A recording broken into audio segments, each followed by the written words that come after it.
every team will look at it differently. I mean, every team's going to look at it what benefits their own club, you know, first and foremost. And I think, you know, what benefits us doesn't benefit Belfast or Cardiff. You know, for when you look at the import level and the Brits, it's really, really hard to get a fourth line of young British kids. For our situation, it's really, really difficult to get a young line of British kids out on the ice as three. And again, we have, you know, we've got kids, we got young guys on multi-year contracts that we are going to develop. But at the same time, it's like 97% of our games are 1-goal games. You know, like for the majority, you know, we're either up or we're chasing, and it's very, very difficult. Now, what happens is that those guys end up kind of sitting, or you pick, you know, your 10 or 11 get spotted in, and there's always a guy there, and development isn't sitting on the bench and, you know, being a last cause for a club. So when we look at the situation is I can now have my 10 and 11 can rotate a center through or a winger through.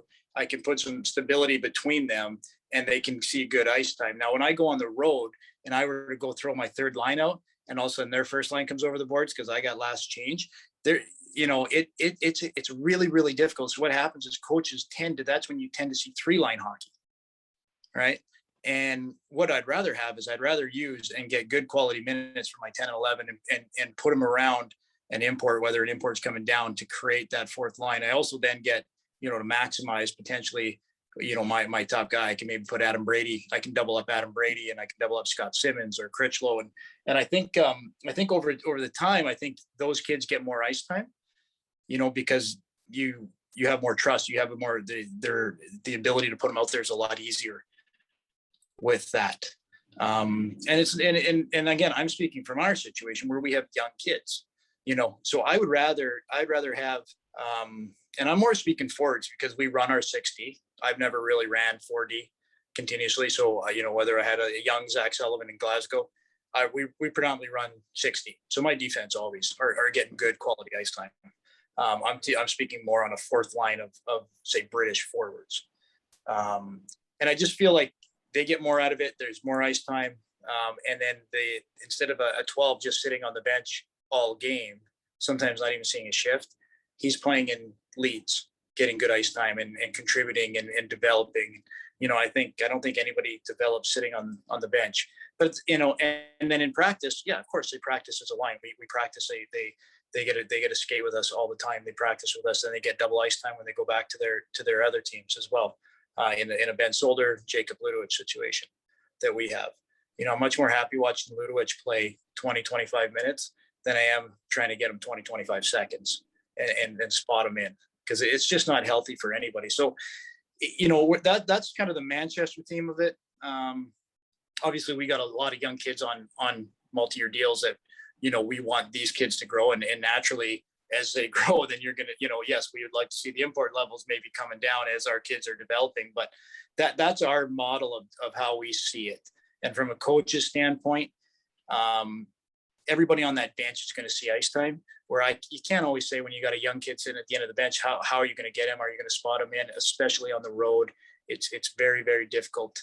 And then, you know, if a kid's sitting for a long time, it weighs on you. Is he ready to go? As you've been sitting, you know, and it's just all this where I think with a bench with 19 and having, you know, young kids ready to jump up if there is injuries. And I think that hasn't been mentioned, is that we've limited the amount of changes we can make.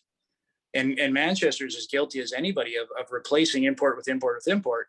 Well, now we've limited that, and it's putting more onus on getting your Brits stepping up, you know, and coming out of a pandemic and coming out of a lost season, chances are we're going to see an increasing amount of short-term injuries, you know, muscle injuries and whatnot. So it's a great area, I think, and something we haven't really discussed. It's a great area where we've said, okay, no more just stacking import after import. Let's use our bench. Let's use what we have. Let's develop from within. So, you know, Harry Gulliver may start as our 11th forward, and by November, if like what we had last year or the year before, we had tons of injuries. Harry Gulliver could be on our first line, and that's just the way it is. And that's true proper development. And I think that's something that we haven't discussed at a league level is that we've limited the amount of changes we can make.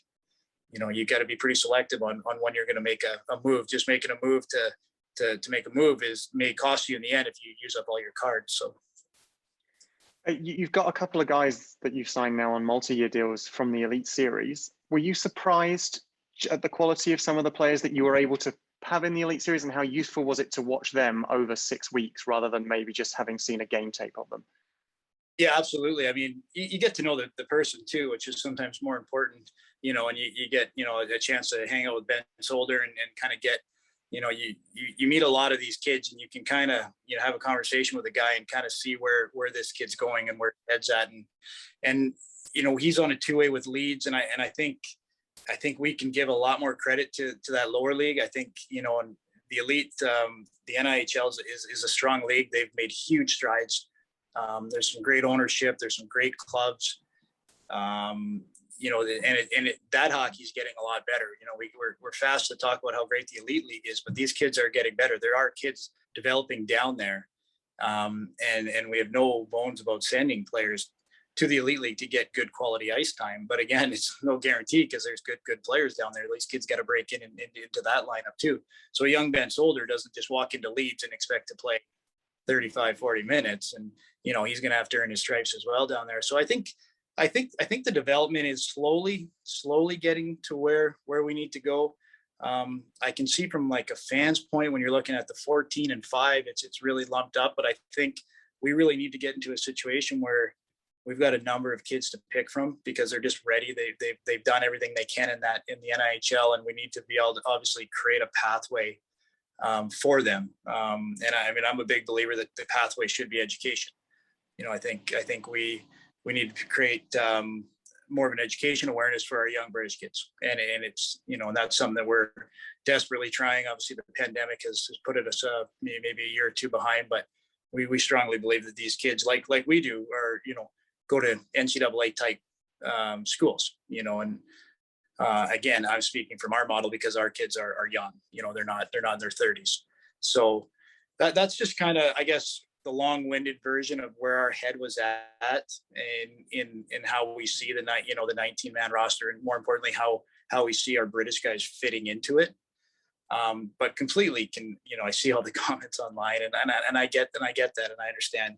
But I think there has, I think there is a pathway. I think there is an understanding of that there are good quality kids coming up through the ranks. There's good quality kids coming in through our academy, and there's good programs in the NIHL, and I think it's a great starting point for them. And I think we can create good avenues for young kids coming through the Elite League and hopefully beyond.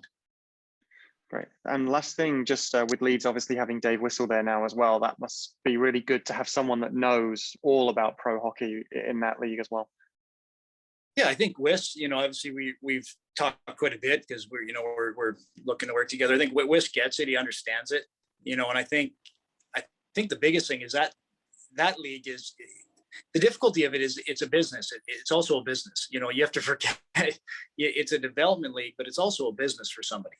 And to just lose their star player on a Saturday night of a big game because Manchester Storm won them isn't always the easiest. It's not quite like the American League, East Coast League, or NHL American League. So it's not. We're not quite there. So you got to understand it. But Whist wants like progression. Whist doesn't want these kids to be there for 3-4 years. He wants his young kids that are good enough to play to get an opportunity and go. And and I think that's nice to have. That's nice to be able to phone a guy and say, hey, like, what do you think of this, or what do you think of that? Obviously, we've done some work with Ben Solder. We're potentially looking at playing some of their guys in our exhibition games because we got midweek games to have a good look at them, and it's a great opportunity. And so, yeah, I think the Elite League and the NHL, just we need to understand that we need to work together. We're not competing. We don't. We're no better than anyone here. I think we need to work together, and there are great leagues down there. There's great ownership, and there's great teams and really, really good players. And there's some really, really good Canadian veterans down there, Silver Thorns and those guys. It's good leadership for these young guys. But I definitely think it may not look it to the outside looking in, but I definitely think on the internal conversations, there is a definite shift in our mindset of where we're going in 5 years, who are our British players? What's our numbers going to be like? What, who's out there? We're identifying kids now. I'm hearing about kids in Northern England that are 16 that we should be keeping an eye on. And that's stuff that we've never done before. You never look at kids that young and just keeping an eye on them. And, we're definitely, our business model is surrounded around getting kids young, putting them on multi-year deals, and developing them. We know that, when they have that breakthrough season, if they're not under contract, it might be hard for us to keep, which is okay. That's the way the world works. It's just making sure that we have a continuous flow of kids coming through and replicating once we feel comfortable with what we're doing and how we're doing it. But going back to that 4-line hockey, it sounds great and it's wonderful if you've got 4 solid lines. But when you got a young kid that's on the 4th line, that kid ends up sitting a lot, and you can get dejected pretty fast. And that's not a quick way. That's a quick way to get a kid to just never want to come back, not want to play hockey anymore. It's not a lot of fun, and we've all been there when we didn't play a lot of ice and didn't get ice and sat on the bench. So I think that takes that fear away, of how am I going to get this kid out there? When am I going to get this kid out there? God, I don't want to put him in a bad spot, and we got to win, and we got to compete and all that. It sometimes always weighs in, and usually that kid or 2 kids end up sitting, and that's just from a coach's standpoint. It's not like you ever go in there and go, I can't wait to not play that kid tonight.